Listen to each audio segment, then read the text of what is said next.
Sobat Bongkar Abis, kita berjumpa kembali dalam dialog podcast Bongkar Abis seperti biasa dengan Mas Eros Jarot, Bung Antoni Budiawan. Nah, Mas Eros, Bang Antoni, kita ini setahun ini pemerintahan Presiden Prabowo. Hampir setahun, tanggal 20 Oktober nanti. Dan sebulan diangkatnya Menteri Keuangan kontroversial. Nah, kita mau mendiskusikan ini, Mas. Kira-kira setahun ini ada kesan apakah pemerintahan ini dikelola secara autopilot. Jadi pesawat terbang Indonesia ini kayak terbang sendiri nih, tidak ada pilot yang serius mengendarai. Nah, yang menarik itu viral kemarin hari ini juga Presiden Prabowo seperti biasa omon-omon keras, marah, korupsi di dunia pertambangan. Dan yang unik adalah ketika Presiden Prabowo marah dengan berkeringat 300 triliun dana pertambangan. Tapi yang pemirsa justru lebih tertarik melihat di belakangnya Menteri Bahlil nyolek-nyolek Rosan kalau nggak salah ya. Dan itu agak menggelikan, itu agak menggelikan tapi menyedihkan. Kok bisa begitu? Di belakang presiden ada menteri yang tidak dengar serius, ikut tegang, malah cengengesan. Nah, setahun Presiden Prabowo ini menurut Mas Eros nih, pemerintahan kita gimana, Mas? Kita boleh aja melihatnya itu satu candaan ya. Tapi kan itu bisa kita proyeksikan lebih luas ya. Bayangkan di depan presidennya itu di depannya loh ya, langsung nggak sampai 1 meter gitu. Dia Pak Presiden pidato serius, dia colek-colekan. Saya tidak tahu apa yang artinya itu apa, tapi paling tidak kalau dalam bahasa filmis ya, tuh lihat tuh kan gitu kan, lihat tuh dia ngomong apa tuh, lihat tuh kan gitu kan. Nah, bayangkan di belakang 1 meter aja begitu. Bagaimana kalau di belakangnya jauh, ya lebih jauh lagi, 1 kilometer, 2 kilometer di ruangan masing-masing. Apa yang akan terjadi mengomentari ya, apa yang sedang dibicarakan Pak Presiden, itu harus kita bisa bayangkan lebih luas lagi. Dan apa juga yang kita lakukan, apalagi di luar kota, seperti di Solo lah contohnya ya. Di pembahasan itu kan pasti terjadi ternyata ya. Karena di depan aja, di depan 1 meter colek-colekan, apalagi di belakangnya pasti lebih dari hanya colek-colekan, omong-omongan. Ininya seperti tidak ada sense of crisis gitu, Mas. Ya, itu kelihatan tidak ada wibawanya Presiden. Kalau saya melihatnya itu, makanya tidak heran kalau itu terjadi di Korea Utara. Waduh, Bahlil udah almarhum kali itu ya. Tinggal nama. Iya. Karena apa? Hal seperti itulah yang ya Presiden Korea Utara itu kan jenderalnya ngantuk aja langsung dipecat itu kan ya. Apalagi melakukan hal seperti itu. Konotasinya adalah ngeledek ya. Oh, bukan hanya ngeledek. Konotasinya menyepelekan. Tidak ada konsentrasi. Iya. Ketiga, mungkin aja itu salah satu cara mengatakan, tuh lihat tuh, ini ngomong apaan sih orang gitu kan ya. Bisa dibaca begitu ya. Jadi bisa kita lebarkan seluas itu. Nah, ini yang harus menjadi perhatian kita semua ya, bahwasanya para pembantunya orang dekat ini, ayo Pak, kok Mayor sih sudah let call ya. Teddy ya, cobalah kamu lihat itu berkali-kali, kira-kira bacanya seperti apa ya, supaya saya kok melihat ya kerja intelijen ya di pemerintahan Pak Prabowo ini agak kurang gimana ya. Harusnya ini kan dia memproteksi presiden secara baik dan benar tuh ya. Karena saya lihat kadang-kadang apa yang dibicarakan Pak Presiden itu luar dari konteks realitas sesungguhnya gitu ya. Nah, ini juga mungkin saya mencoba ya secara filmis ya, saya kan orang film ya. Wah, dibikinlah skenario di ruangan tertentu. Nanti kalau dia ngomong gini, kita ngomong gini ya. Dibikin aja dia ngomong apa, kita ngomong gini deh gitu ya. Itu kan bisa terjadi. Nah, kemudian pertemuan dengan Pak Jokowi yang baru ini, Pak Jokowi menghadap tuh. Saya katakan menghadap ya. Nah, itu kita harus lihat ada apa ini kan itu pertanyaan lagi. Ini kan yang nggak bagus di negeri ini, nggak ngerti. Makanya Anda tadi Mas Lukas bilang autopilot, karena tidak jelas itu arahnya kemana nih. Rakyat hanya diberi isu-isu, gosip. Nanti ini ada juga katanya BI jual emas, ternyata enggak. Aduh, udah pusing lah. Yang paling ironis itu soal Bahlil itu, Mas. Kan dia itu termasuk public enemy, di mana rakyat itu pengen segera dia di-reshuffle. Tapi kok masih bertahan? Nah itulah makanya hal yang sifatnya itu kok semuanya di kotak pandorakan itu ya. Ini kan negara ya. Negara yang terbenat transparansi. Itu menjadi kunci yang namanya tolnya demokrasi. Nah, yang menarik ini adalah bukannya hanya Bahlilnya saja atau apapun itu, public enemy atau apa, tetapi pembahasannya adalah mengenai tambang ilegal yang 300 triliun yang dirampas. Dan kebetulan Bahlil ini adalah Menteri SDM yang menangani itu. Dan lalu kemudian dia colek-colek, ini apa ini? Bacanya ya itu kan. Yang dicolek Rosan lagi. Rosan lagi ya, Badan Antara gitu. Ini jadi gimana? Tafsir Bang Antoni apa? Nah, jadi kalau kita lihat ini tambang ilegal ini sudah lama sekali diketahui publik. Ada sekitar 2.500 tambang ilegal. Nah sekarang, dan di situ pun sebetulnya Bahlil sudah tahu. Ya, Bahlil pernah mengatakan dia akan mengambil alih semua itu tambang ilegal. Tetapi ternyata masih ada dan merugikan 300 triliun. Dan ada kasak kusuk juga bahwa yang diambil alih itu lalu kemudian dijual lagi dengan harga sekian-sekian. Nah ini yang mungkin ini semua menjadi ilegal tadi gitu.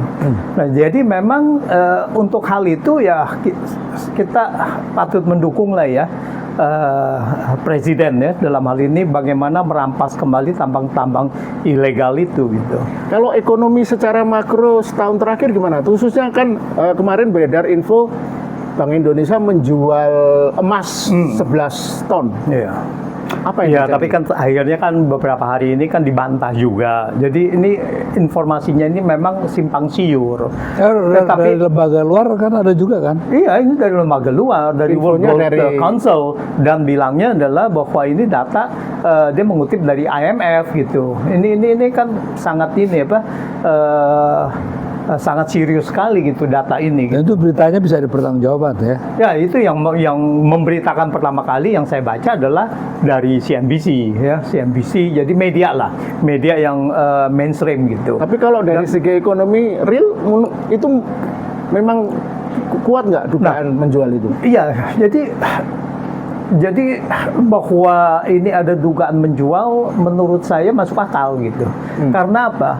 Karena dalam beberapa hari ini, sebulan ini ya, Indonesia kan mendapatkan tekanan terus ya terhadap rupiahnya gitu. Rupiah ditekan terus sampai 16.800 kemarin ini. Sampai 16.800. Artinya apa? Artinya bahwa cadangan devisa kita ini sudah kewalahan. Kemarin per bulan ini katanya turun 2 miliar dolar. Nah sekarang pertanyaannya, ini kan kita sekarang sisa 148 triliun. 148 miliar dolar cadangan devisa kita. 148 miliar dolar ini kan bukan milik Bank Indonesia. Mungkin milik Bank Indonesia ini sudah menipis sekali gitu ya. Padahal Bank Indonesia sudah menarik utang dari 2 miliar dolar menjadi 28 miliar dolar. Dari 2019 sampai sekarang 28 miliar dolar. Artinya kita cuma bisa intervensi atau Bank Indonesia cuma bisa intervensi kalau dia ada tambahan utang terus. Nah sekarang pertanyaannya, jangan-jangan utang ini juga utang Bank Indonesia sudah diuangkan juga, jadi dijual juga tuh sertifikat. Artinya begini, bahwa Bank Indonesia kelihatannya sudah cukup sulit untuk melakukan intervensi. Oleh karena itu ada isu bahwa cadangan emas kita dijual untuk mengisi supaya jadi liquid gitu. Barang yang tidak liquid menjadi liquid. 11 ton itu kurang lebih hampir 1,5 miliar dolar lah. Nah, kalau tanpa itu, jadi kita asumsikan bahwa dia memang menjual 1,5 miliar itu. Tanpa itu berarti cadangan devisa kita turun 3,5 miliar. Wah, signifikan itu.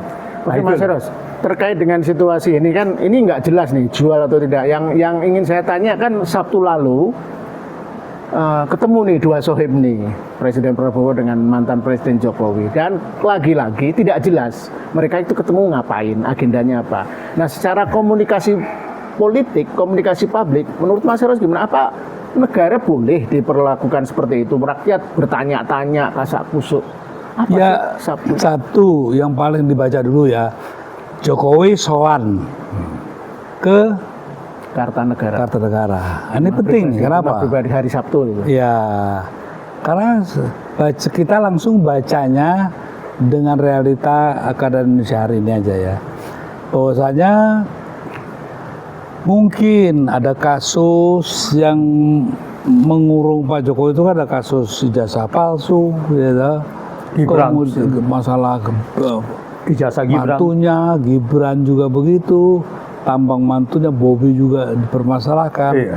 Banyak lah ya hal yang juga menyangkut para menterinya juga gitu ya, orang-orang yang ditempatkan oleh Pak Jokowi yang disingkirkan. Ini kan satu hal yang bisa kita baca sebagai ke sana situ. Kan sekarang yang mendatangi itu kan pasti punya lebih keperluan kan daripada yang didatangi. Nah, Pak Jokowi dalam hal ini yang didatangi. Jadi saya membacanya yang lebih di atas angin. Ya. Nah, dia mau datang pasti di bawah angin gitu ya. Apa yang di bawah angin ini? Ya tadi sekantong masalah itu ya yang dibawa oleh Jokowi, mungkin itu yang dinegosiasikan. Karena apa? Contohnya kenapa minyak sekarang sulit itu ya. Dan Riza Khalid itu nggak tinggal diam dia melawan kok ya. Dia nggak buktinya ya. Dia juga di pasaran yang saya dengar juga tidak semudah itu Indonesia mendapatkan minyak karena seluruh ini dikunci ya. Oh, jadi krisis minyak ini terkait dengan perlawanan Riza Khalid juga berarti? Oh, itu yang dikatakan orang-orang di pasaran, di lapangan ya. Sehingga tidak mudah. Mungkin yang cadangan seharusnya kan paling minimal 17 hari ya Pak ya. Cadangan yang ini. Mungkin ini juga sudah mulai mendekati dan pasokan-pasokan itu menjadi pikiran. Jadi yang saya ngeri ini cuma satu aja gitu. Siapa sih yang mau diselamatkan? Menyelamatkan persahabatannya dengan pembayaran utang budi pada Pak Jokowi atau menyelamatkan Indonesia. Ini yang harus menjadi hal yang Prioritasnya yang mana? harus Mas, diprioritaskan. ironinya yang Sebentar. Oke. Jadi kalau kita lihat begini, pertemuan Pelusowan ini kan tidak boleh atau tidak lazim kalau dilakukan empat mata kan itu.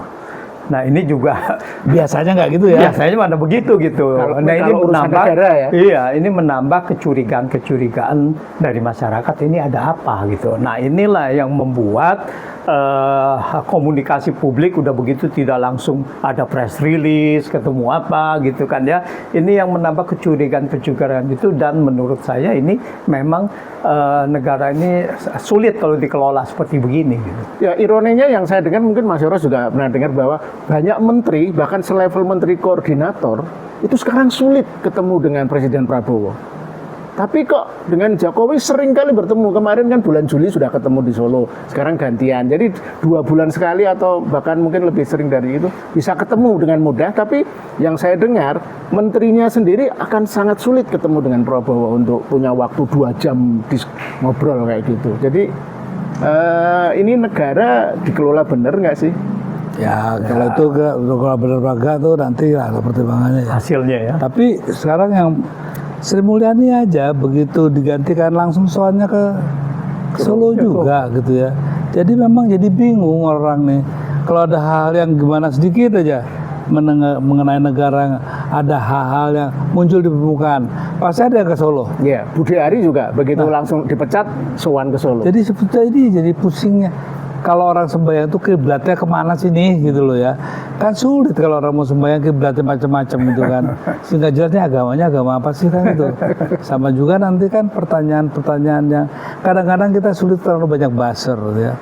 Jadi kita mau mengupas atau menganalisa apapun ya karena begitu banyak simpang siurnya gitu ya. Belum dibaca nanti buzzernya juga ada podcaster yang pro ini pro itu kan susah ya. Jadi sekarang yang kesulitan itu kan mencari informasi yang benar gitu kan. Nah, yang penting. iya, itu kan bisa dilakukan oleh Pak Presiden. Pak Presiden itu ada the boss-nya ya.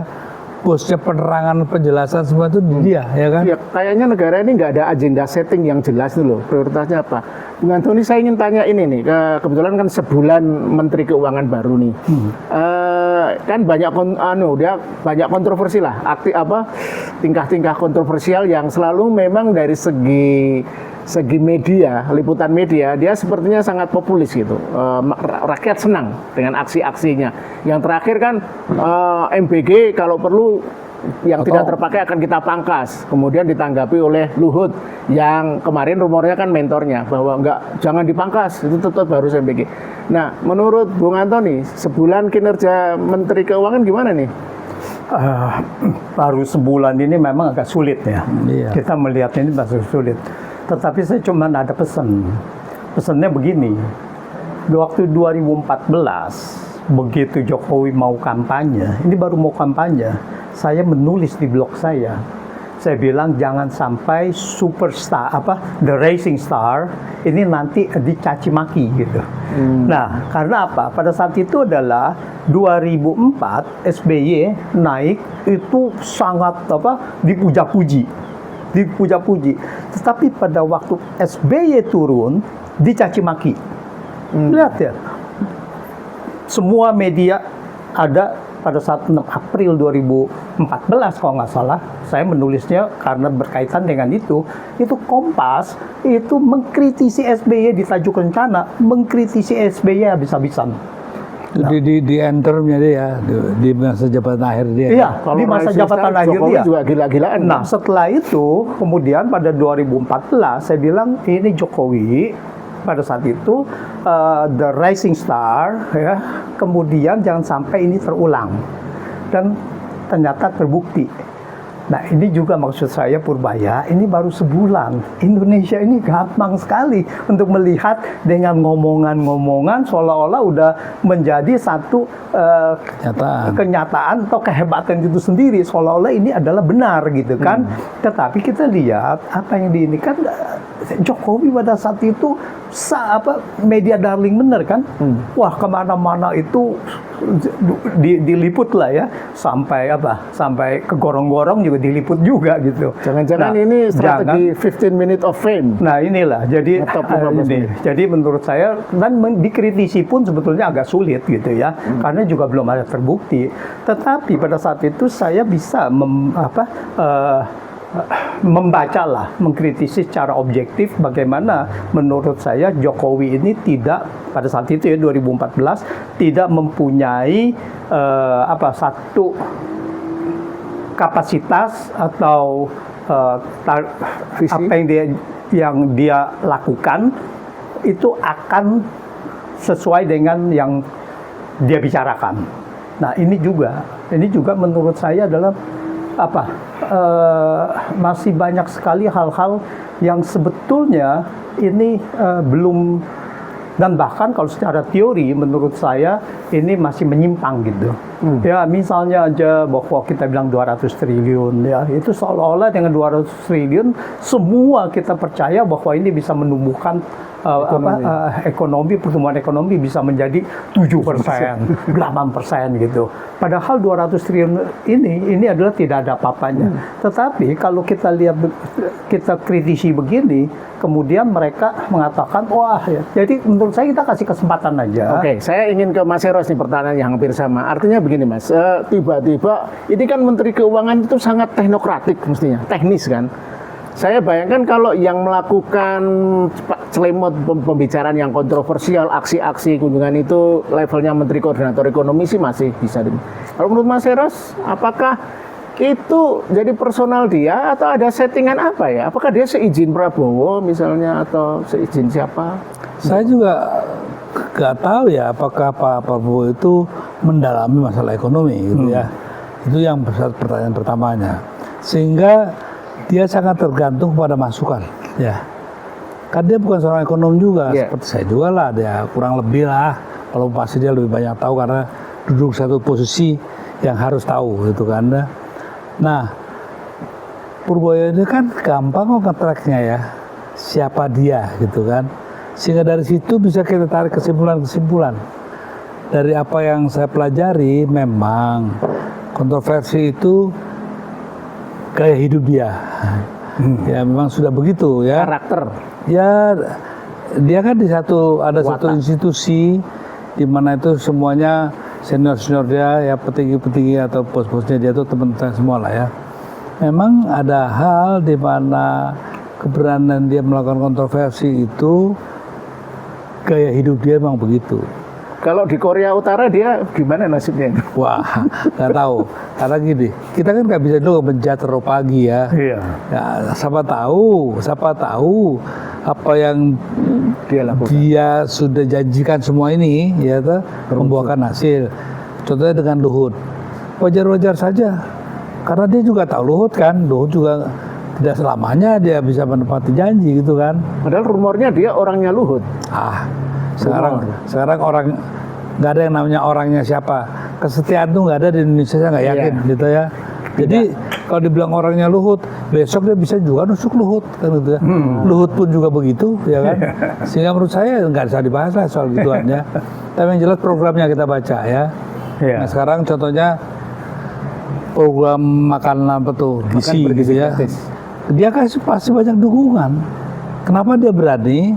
Karena dia baca bahwa dukungan masyarakat itu bang terhadap MBG itu luar biasa, tidak ada sangat kecil. Kenapa? Memang juga orang-orang yang berpikiran sehat juga akan berpikir kok. Dengan Rp7.000 katanya nyampainya ke situ ya. Gizi yang seperti apa saya siapkan. Kedua, oke, di sekolah dikasih makan, pulang ngeliat bapak ibunya ribut lagi. Ribut terus karena nggak punya kerjaan. Ya, terus nonton tontonan yang kayak begitu. Ya, debat di televisinya seperti itu, nggak ada yang mencerdaskan otak gitu ya, nggak ada mainan-mainan yang bisa membuat dia tumbuh sehat sebagai manusia, calon tunas bangsa gitu ya. Ya, mau dimakanin apapun ya, otaknya nggak dapat konsumsi gitu ya. Jiwanya nggak dapat konsumsi, yaitu kalau orang Jawa, orang Inggris bilang muspro. Atau jangan-jangan aksi-aksi kontroversial itu dia sedang test the water, ini cocok nggak jadi politikus. Ini pertanyaan terakhir untuk Bang Antoni nih. Jadi kira-kira the foreseeable future, beberapa bulan ke depan tuh ekonomi Indonesia kayak apa? Saya pernah mengutip tulisan atau pembicaraan Anda, Indonesia akan mengalami krisis fiskal nih akhir tahun ini. Iya, Indonesia sebetulnya kita sudah masuk krisis fiskal, sedang mengalami, tapi sampai sejauh mana dalam dan sampai sejauh mana nanti dampaknya akan fatal atau tidak. Ini kita udah masuk, dan tahun depan ini kita akan bertambah lagi, bertambah parah krisis fiskal kita. Kalau tidak ada kebijakan-kebijakan yang bisa mengatasi itu, dan saya saat ini masih belum melihat bahwa itu ada.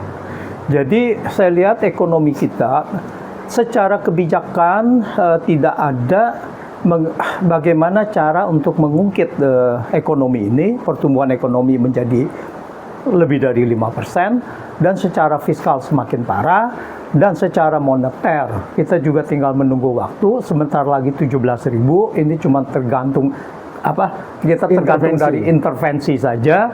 Kalau sudah 17.000, kita sampai ke 17.500, tinggal masalah waktu, karena kita 16.000 ke 17.000 ini cuma setahun aja, nggak sampai setahun gitu.